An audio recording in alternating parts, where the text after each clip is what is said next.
अथ सङ्कटनाशन गणेशस्तोत्रम्। श्रीगणेशाय नमः। नारदुवाच प्रणम्यं शिरसा देव गौरीपुत्रं विनायकं भक्तावासं स्मरे नित्यम् आयुः कामार्थसिद्धये। प्रथमं वक्रतुण्डं च एकदन्तं द्वितीयकं तृतीयं कृष्णं पिण्डाक्षं गजवक्त्रं चतुर्थकं लम्बोदरं पञ्चमं च षष्ठं विकटमेव च सप्तमं विघ्नराजेन्द्रं धूम्रवर्ण तथाष्टकं नवमं भालचन्द्रं च दशमं तु विनायकम् एकादशं गणपतिं द्वादशं तु गजाननं द्वादशैतानि नामानि त्रिसन्ध्या यः पठेन्नरः न च विघ्नभयं तस्य सर्वसिद्धिकरं प्रभो। विद्यार्थी लभते विद्यां धनार्थी लभते धनं पुत्रार्थी लभते पुत्रान् मोक्षार्थी लभते गतिं। जपेद् गणपतिस्तोत्रं षड्भिर्मासः फलं लभेत् संवत्सरेण सिद्धिं च लभते नात्र संशयः। अष्टभ्यो ब्रह्मणेभ्यश्च लिखित्वां यः समर्पयेत् तस्य विद्या भवेत् सर्वा गणेशस्य प्रसादतः। श्रीगणेशाय नमः। नारदुवाच प्रणम्यं शिरसा देव गौरीपुत्रं विनायकं भक्तावासं स्मरे नित्यम् आयुः कामार्थसिद्धये।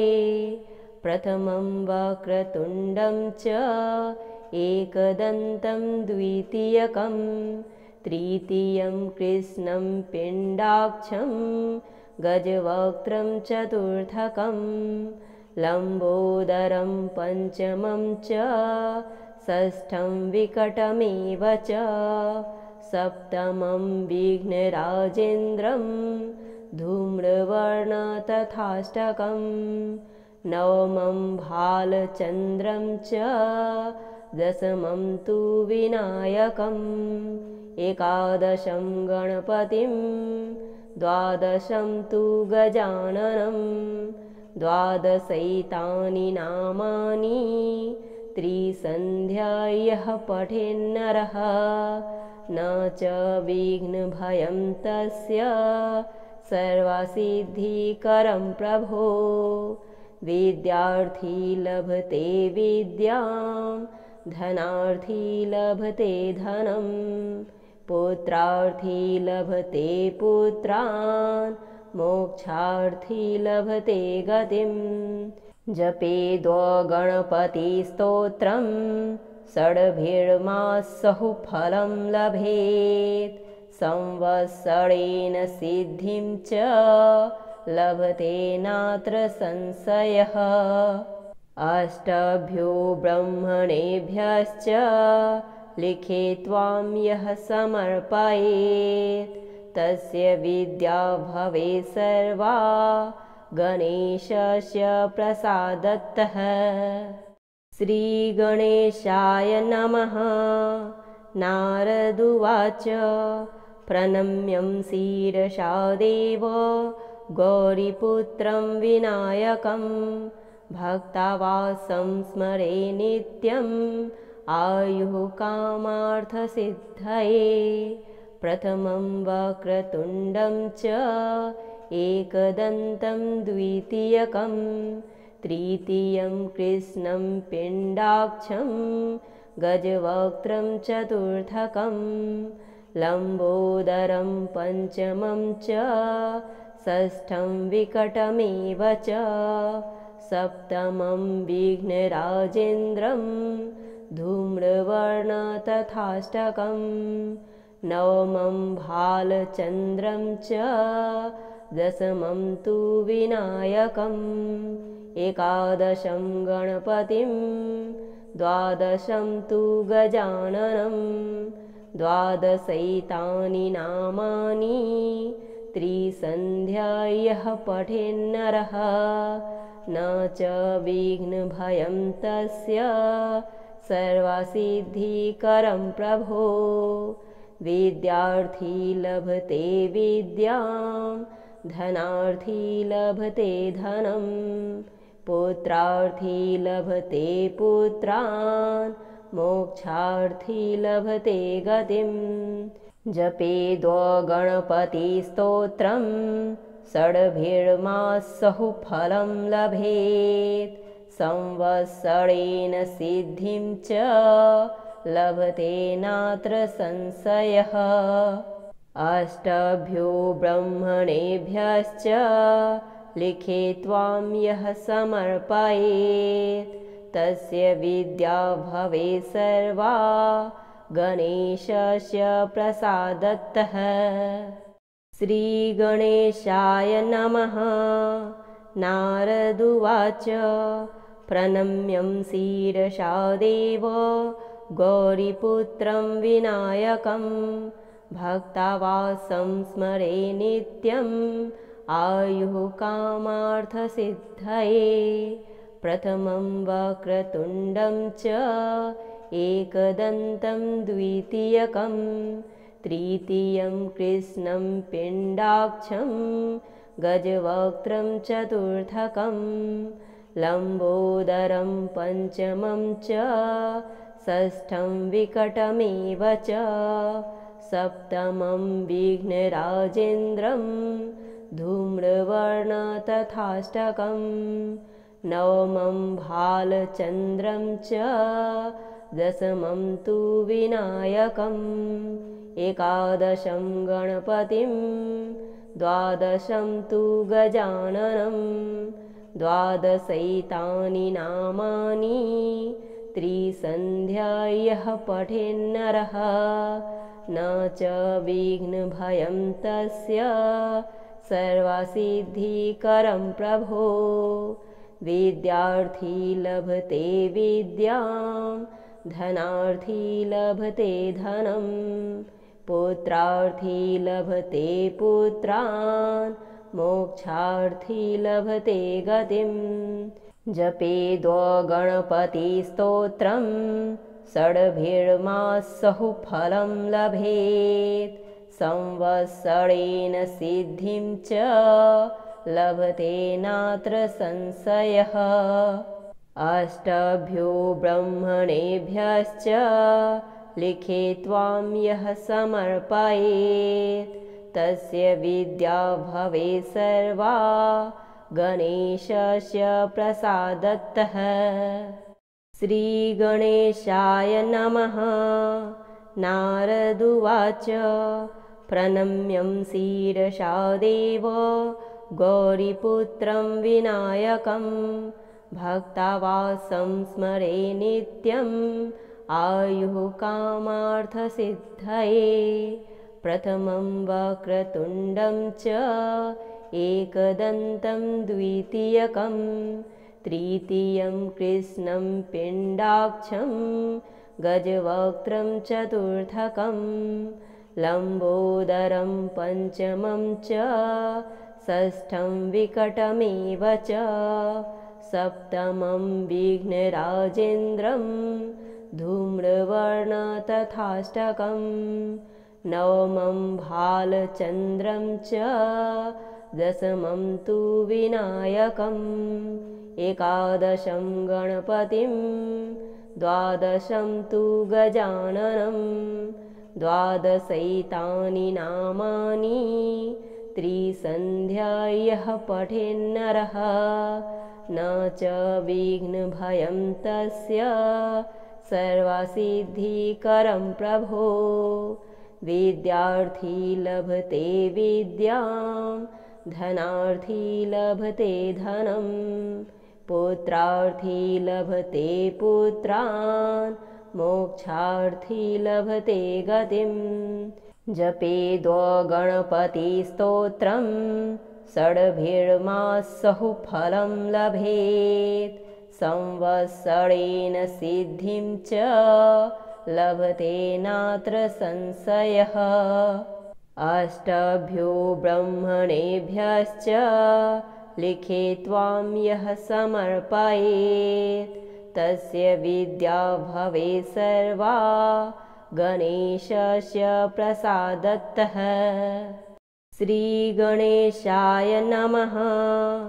नारद उवाच प्रणम्यं शिरसा देव गौरीपुत्रं विनायकं भक्तावासं स्मरे नित्यम् आयुः कामार्थसिद्धये प्रथमं वक्रतुण्डं च एकदन्तं द्वितीयकं तृतीयं कृष्णं पिण्डाक्षं गजवक्त्रं चतुर्थकं लम्बोदरं पञ्चमं च षष्ठं विकटमेव च सप्तमं विघ्नराजेन्द्रं धूम्रवर्ण तथाष्टकं नवमं भालचन्द्रं च दशमं तु विनायकम् एकादशं गणपतिं द्वादशं तु गजाननं द्वादशैतानि नामानि त्रिसन्ध्या यः पठेन्नरः न च विघ्नभयं तस्य सर्वसिद्धिकरं प्रभो विद्यार्थी लभते विद्यां धनार्थी लभते धनं पुत्रार्थी लभते पुत्रान् मोक्षार्थी लभते गतिम् जपेद्गणपतिस्तोत्रं षड्भिर्मासहु फलं लभेत् संवत्सरेण सिद्धिं च लभते नात्र संशयः अष्टभ्यो ब्रह्मणेभ्यश्च लिखित्वां यः समर्पयेत् तस्य विद्या भवेत् सर्वा गणेशस्य प्रसादतः। श्रीगणेशाय नमः। नारद उवाच प्रणम्यं शिरसा देव गौरीपुत्रं विनायकं भक्तावासं स्मरे नित्यम् आयुः कामार्थसिद्धये प्रथमं वक्रतुण्डं च एकदन्तं द्वितीयकं तृतीयं कृष्णं पिण्डाक्षं गजवक्त्रं चतुर्थकं लम्बोदरं पञ्चमं च षष्ठं विकटमेव च सप्तमं विघ्नराजेन्द्रं धूम्रवर्ण तथाष्टकं नवमं भालचन्द्रं च दशमं तु विनायकम् एकादशं गणपतिं द्वादशं तु गजाननं द्वादशैतानि नामानि त्रिसन्ध्या यः पठेन्नरः न च विघ्नभयं तस्य सर्वसिद्धिकरं प्रभो विद्यार्थी लभते विद्यां धनार्थी लभते धनं पुत्रार्थी लभते पुत्रान् मोक्षार्थी लभते गतिम् जपेद्गणपतिस्तोत्रं षड्भिर्मासहु फलं लभेत् संवत्सरेण सिद्धिं च लभते नात्र संशयः अष्टभ्यो ब्रह्मणेभ्यश्च लिखित्वां यः समर्पयेत् तस्य विद्या भवेत् सर्वा गणेशस्य प्रसादतः। श्रीगणेशाय नमः। नारदुवाच प्रणम्यं शिरसा देव गौरीपुत्रं विनायकं भक्तावासं स्मरे नित्यम् आयुः कामार्थसिद्धये।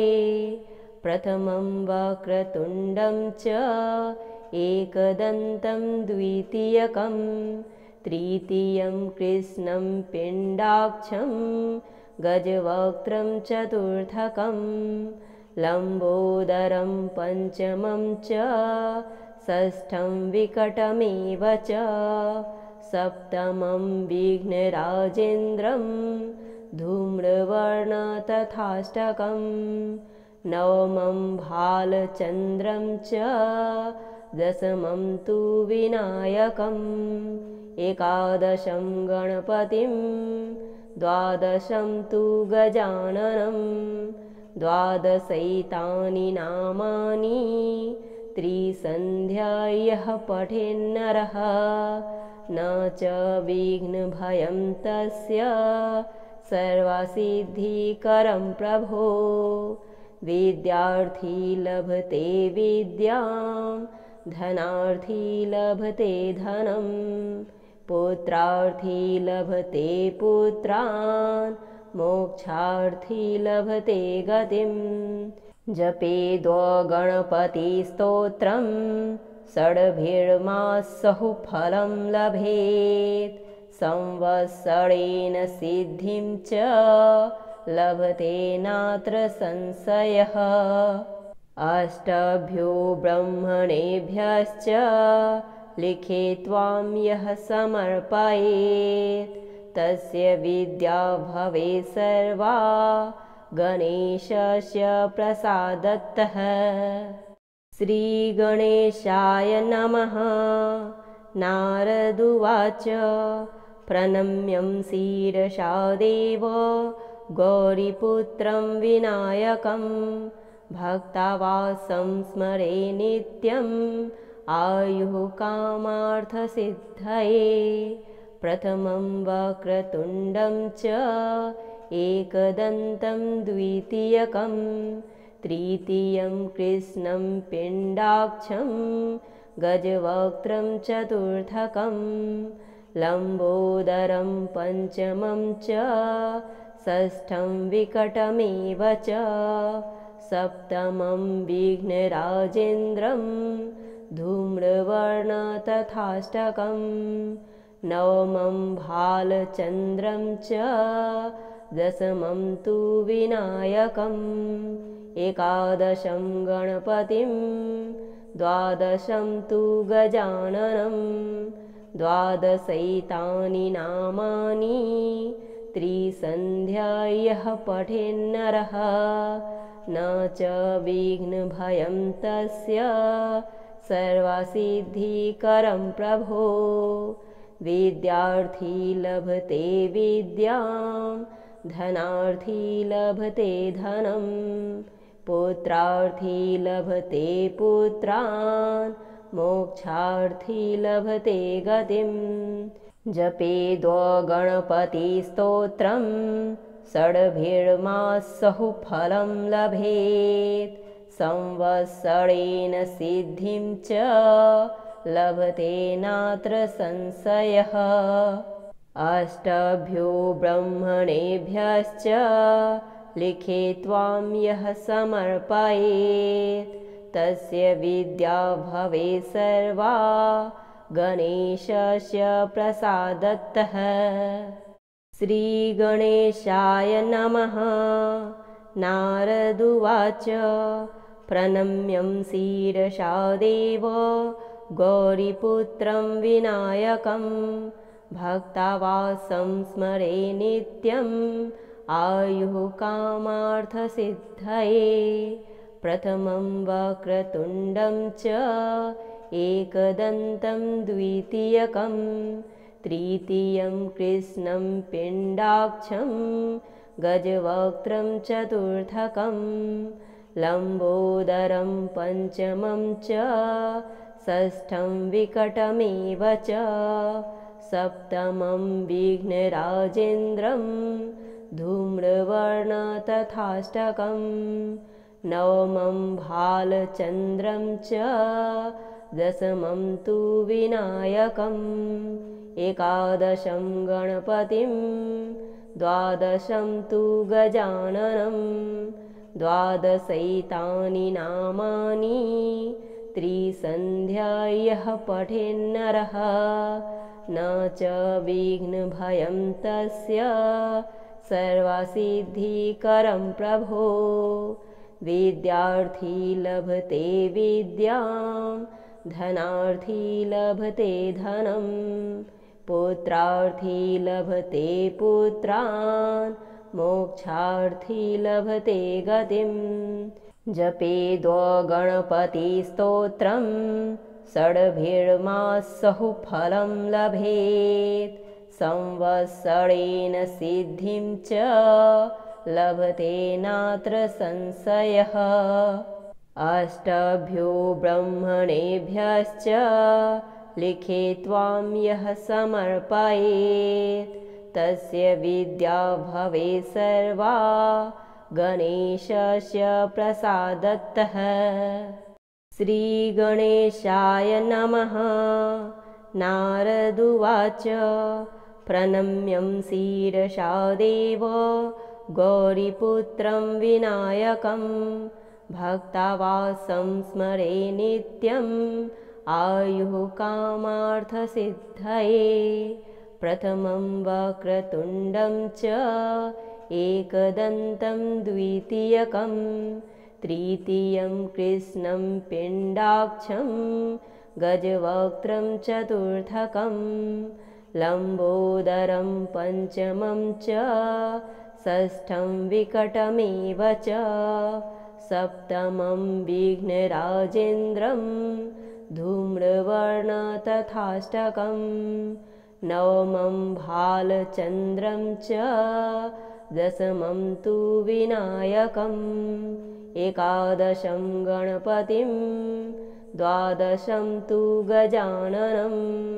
द्वादशैतानि नामानि त्रिसन्ध्यायः पठेन्नरः न च विघ्नभयं तस्य सर्वसिद्धिकरं प्रभो विद्यार्थी लभते विद्यां धनार्थी लभते धनं पुत्रार्थी लभते पुत्रान् मोक्षार्थी लभते गतिम् जपेद् गणपतिस्तोत्रं षड्भिर्मासः फलं लभेत् संवत्सरेण सिद्धिं च लभते नात्र संशयः अष्टभ्यो ब्रह्मणेभ्यश्च लिखित्वां यः समर्पयेत् तस्य विद्या भवेत् सर्वा